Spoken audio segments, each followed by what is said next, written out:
Welcome to Take a Minute. I'm Noemi, and in these stressful times, I'm here to share some tips with stay-at-home moms, working moms, and everything in between moms.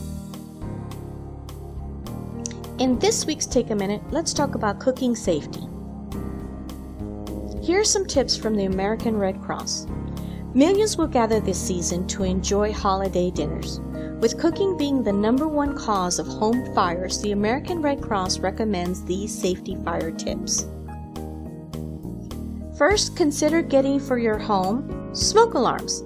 Install one near the kitchen, on each level of your home, near sleeping areas, inside and outside bedrooms, especially if you sleep with the doors closed. Also, test them every month and replace the batteries every year. Also consider getting a fire extinguisher. Keep one in your kitchen and contact the local fire department for training on how to use one.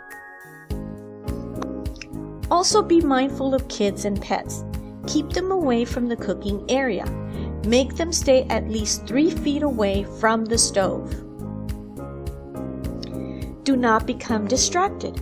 Anytime you are cooking, do not leave the food unattended. Stay in the kitchen. Also, if you do leave even for a short time, turn off the stove. Check it regularly and use a timer to remind yourself that the stove or oven is on.